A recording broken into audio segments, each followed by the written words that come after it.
مسلمان امت جو ہے بٹ کیوں گئی ہے؟ یہ مسلمان لوگ جو ہے یہ دین سے یعنی اپنے ایمان سے یہ کیوں ہاتھ دھو کے بیٹھ چکے ہیں، جن کو پتہ ہے اندر ہی اندر جو ہے نا کہ یار اب ہمارا ایمان جا چکا ہے، دھوکے کا پردہ ڈال کے بیٹھے ہوئے ہیں کہ نہیں ہمارا ایمان ہے، ہم مسلمان ہیں. اور ان سے جا کے پوچھو کہ ہمارے نبی کون تھے تو کچھ لوگ محمد پہ آ کے رک جائیں گے، کچھ ادب سے صلی اللہ علیہ وآلہ وسلم کہہ جائیں گے، لیکن ان کو یہ بھی نہیں پتا کہ ہمارے نبی کون تھے. ہم لوگوں کو نبی تو چلیں اللہ کے رسول ہیں نا، وہ تو اللہ کا ہی پیغام لے کر آئے ہیں، اللہ کا نہیں پتا. اور فتنوں کا دور ہے تو میں تو یہ نہیں کہہ سکتا کہ اس وقت دے گانا یونائٹڈ، کیونکہ بہت سی احادیث ملتی ہیں کہ امام مہدی کے ساتھ 30,000 کا لشکر ہوگا، 28,000 کا لشکر ہوگا. اتنے کم مارجن بتائے گئے. ایک ملک میں ایک شہر میں اتنے اربوں کی آبادی ہے، کروڑوں کی آبادی ہے خالی مسلمانوں کی، تو وجہ نظر آ رہی ہے کہ کیوں ایسا ہوگا. لیکن ہم اپنے حصے کی شمع اس لیے جلا رہے ہیں کہ اگر یہ کسی بھی حد تک جتنے انفلوئنسرز ہیں کوئی بات کر رہا ہے اور کوئی باشعور آدمی سامنے بیٹھا ہوا ہے تو وہ غور کرے گا. جب تک آپ غور و فکر نہیں کریں گے نا، اللہ نے جو یہ آپ کو دیا جب آپ اپنے کاموں میں لگاتے ہیں تو کیسے آپ اپنے آپ کو سکسیس پا لیتے ہیں؟ جب تک آپ اس کو لگائیں گے ہی نہیں تو پھر آپ سکسیس نہیں پا سکتے. جس طرح آپ دنیا میں گمراہ ہو جاتے ہیں اسی طرح آپ آخرت کے معاملات میں اگر دماغ نہیں لگائیں گے تو گمراہ ہو جائیں گے. اگر آپ کا انٹرسٹ نہیں ہے کہ آپ کو کس نے بنا دیا، کس نے یہ ستارے لگا دیے، کس نے یہ سب کچھ کر دیا، کوئی ایک ذات ہے، اگر آپ کو اس میں کوئی انٹرسٹ نہیں ہے تو پھر اس میں ایک جو اوپر درجے کے تھوڑے سے لوگ ہوتے ہیں نا، وہ یہ ہوتے ہیں کہ مولوی صاحب کے پاس جاتے ہیں، امام صاحب کے پاس جاتے ہیں، ویڈیوز پہ جاتے ہیں اور جس کو جو بتا رہا ہوتا ہے وہ بس اس کو دیکھتے ہیں اور جی تو اپنا ایک مسلک چوز کر لیتے ہیں اور اس میں چلے جاتے ہیں اور اگلے کو گالیاں دیتے ہیں بیٹھ کے اور چائے کے ہوٹل پہ لڑتے ہیں. جبکہ فساد پھیلانا، چاہے تم دین کے نام کے اوپر فساد پھیلا رہے ہو، یہ سب سے بڑا فتنہ انگیزی تم لوگ کر رہے ہو، اس کی بخشش نہیں ہے. سورہ آل عمران میں آئے گے اس بات کا بھی ذکر ہوا ہے. اللہ پاک کلیئر کہہ رہا ہے کہ دو طرح کے لوگ ہوتے ہیں. میں آپ تک مفہوم بتا رہا ہوں. دو طرح کے لوگ ہوتے ہیں. ایک وہ ہوتے ہیں، ایک تو ہماری طرف سے جو آیات آ گئیں یہ اسی طرح ہے، ان کو اسی طرح لے لو، اور جو لوگ قرآن کی رسی کو مضبوطی سے تھامے رکھیں گے، قرآن کو چمڑ جائیں گے نا، وہ راہ ہدایت پر رہیں گے اور یہی راہ ہدایت ہے. لیکن کچھ لوگ ایسے ہوتے ہیں انہی میں سے جو کہ متشابہات میں لگ جاتے ہیں، یعنی کہ سملیرٹیز کے اندر، اس میں یعنی تفاسیر بھی آتی ہیں، چیزیں بھی آتی ہیں، بزرگوں کی کتابیں بھی آ گئیں، اپنے ان کی سوچ آ گئی، اس میں تبدیلی آ گئی. تو اللہ کہہ رہا ہے دس از دی اونلی تھنگ. اس کے پیچھے آپ جو ہے نا رہنا ہے آپ نے، تو آپ راہ ہدایت پر رہیں گے، پھر اللہ آپ کا ایمان جانتا ہے. لیکن اگر آپ لوگ متشابہات میں گھس گئے اور اس میں آپ نے فتنہ انگیزی کر دی، تو قرآن میں اللہ تعالیٰ بتا رہا ہے کہ یہ لوگ پھر فتنوں کی طرف چلے جاتے ہیں. تو اور یہ وہی لوگ ہوتے ہیں چاہے متشابہات میں آئیں یا وہ ہیں جن کے دل میں ایمان آ رہا ہوتا ہے. تو پھر اللہ کہہ رہا ہے کہ تمہیں ہدایت تو دی ہے میں نے، پھر یہ بھی دعا کرو کہ تمہارے دل میں کجی نہ پیدا کریں، یعنی گمراہی نہ پیدا کریں، کنفیوژنز نہ پیدا ہوں. وہ تبھی ہوں گی جب تم قرآن کو چھوڑ کے دوسری طرف نکل جاؤ گے، ان کو پریورٹی دے دو گے. یہ سب کچھ کون کرے گا؟ جس کا انٹرسٹ ہوگا. آپ ابراہیم علیہ السلام پر بھی غور کریں تو وہ ایک اللہ کے تھے. اس وقت یہ قرآن بتا رہا ہے کہ اس وقت نہ تو توریت تھی نہ انجیل تھی. حضرت ابراہیم علیہ السلام صرف ایک اللہ کے تھے، ہر چیز سے قطع تعلق. نبی کریم صلی اللہ علیہ وآلہ وسلم سود کو، تہمتیں لگانے کو، زنا کو، فیشن کو، ان ساری چیزوں کو پسند نہیں فرمایا کرتے تھے جب تک ان پہ ساری چیزیں عیان نہیں ہوئی تھیں. وہ ایک اپنے حجرے میں رہتے تھے، وہ غار میں جا کے جو ہے نا اپنا غور و فکر صرف کرتے تھے. اس وقت عبادت نہیں تھی، اس وقت انہوں نے کچھ نہیں دیکھا تھا کہ یار. تو اللہ نے ان کے اوپر عیاں کیا، انہوں نے ہم سب کو بتایا. اللہ تعالیٰ بیسکلی آپ ایک انڈیویجول سے کنیکٹڈ ہے، لیکن اس نے کہا یہ تمہارا امتحان ہے، یہی تمہارا امتحان ہے. تو تم لوگوں کا امتحان ہو رہا ہے، اس لیے تمہارے میں سے تمہیں کسی کو دے رہا ہوں کہ ماننا ہے تو مانو.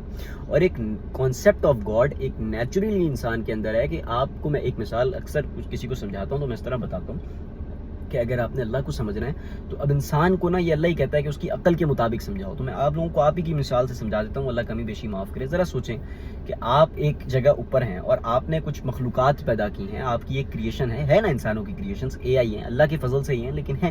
تو آپ کو جب آپ اپنی ایک کریشن کر رہے ہیں اور آپ نے اس کا امتحان کرنا ہے، آپ نے اس کے لیے ایک جزا رکھی ہوئی ہے اور ایک سزا رکھی ہوئی ہے، اور اس انسان کو نہیں پتا یا اس مخلوق کو آپ کی نہیں پتا کہ یہ ہی از مائی کریٹر، اور آپ نے خود کو خود ہائیڈ کیا ہوا اس سے، اور اس تک احکامات بھی ابھی تک نہیں پہنچے ہیں. اب وہ بٹ چکا ہے. آپ پیار کرتے ہیں اپنی مخلوق، آپ کہیں گے نا انصافی ہو جائے گی، میں اس تک احکام تو پہنچاؤں. آپ اس تک احکام پہنچا دیتے ہیں. اب اس تک احکام پہنچ گیا، اب وہ آپ کی بات کو نہیں مان رہا، آپ کے اوپر بلیو نہیں کر رہا، تو آپ کیا اس کو بخش دیں گے؟ آپ کو اس نے اتنا لائٹ لے لیا ہے. اب آپ سارے درجے رکھ لیں نا، کچھ نہیں مان رہا ہے، کچھ شرک کر رہے ہیں، کچھ گالیاں دے رہے ہیں، کچھ کو پتہ ہی نہیں ہے کہ آپ کے سامنے کوئی آ کے آپ کی مخلوق کھڑی ہو جائے اور سجدے کرے گا، اس کو پتہ ہی نہیں ہے کہ وہ آپ کے سامنے سجدے کیا کر رہی ہے. تو آپ کو کانسیپٹ آپ خود ایکسیپٹ کریں گے. تو اللہ تعالیٰ کی ذات بہت سیریس ہے. اللہ کہہ رہا ہے آپ ذرا باہر نکلیں اور آسمان کی طرف آنکھ اٹھائیں اور ذرا سوچیں کہ اس میں کوئی شگاف نظر آتا ہے؟ نہیں آتا، نظر نیچی کر لیں. پھر ایک دفعہ آنکھ اٹھائیں، پوری دنیا گھومیں، کوئی نیچر میں آپ کو ایک غلطی نظر آتی ہے؟ نہیں آتی. تمہاری نظریں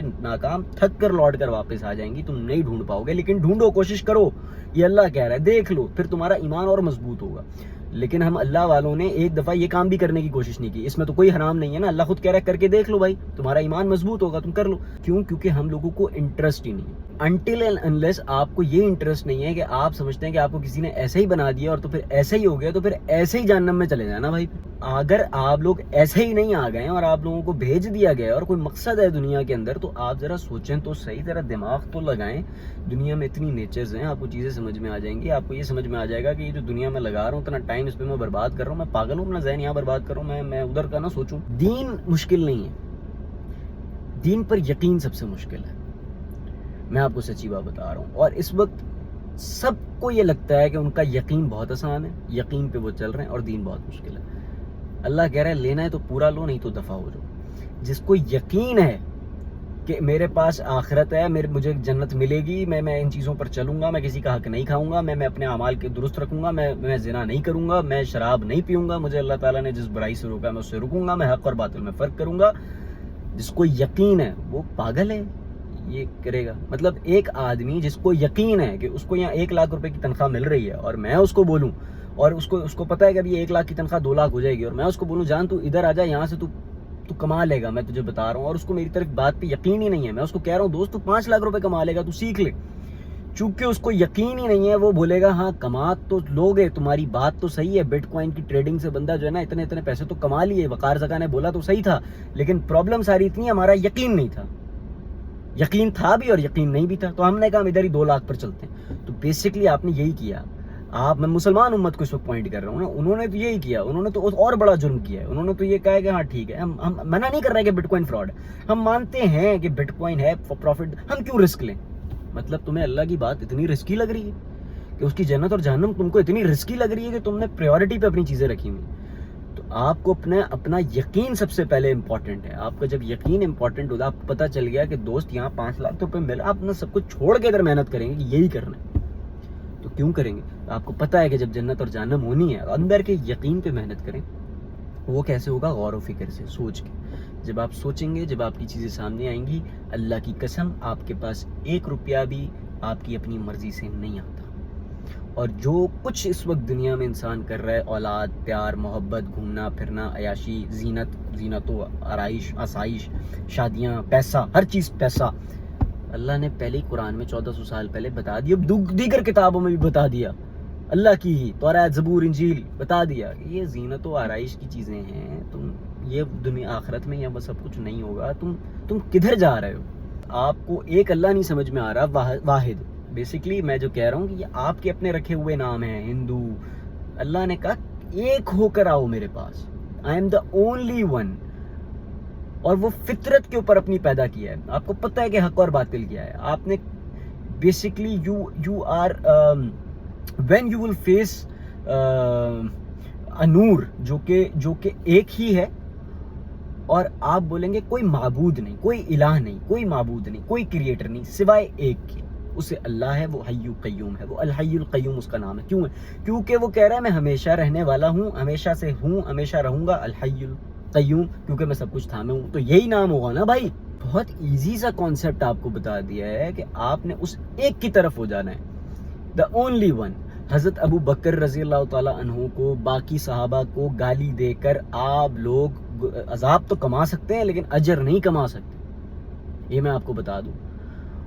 اور اس بات پر یقین کر کے کہ غوث اعظم نے نبی کریم صلی اللہ علیہ وآلہ وسلم کو، میرے نزدیک تو میں اس بات پہ نعوذ باللہ ہی کہوں گا کہ حضرت جبرائیل کے پر جل گئے، تو اس کے بعد وہ ان کو لے کر چلے گئے. اور ظاہری طور پر، اسپرچولیٹی طور پر تو اللہ تعالیٰ کچھ بھی کر سکتا ہے نا، لیکن ظاہری طور پر لوگ وہاں گئے، خانہ کعبہ موجود نہیں تھا، اٹھ کے آ گیا، کہاں گیا؟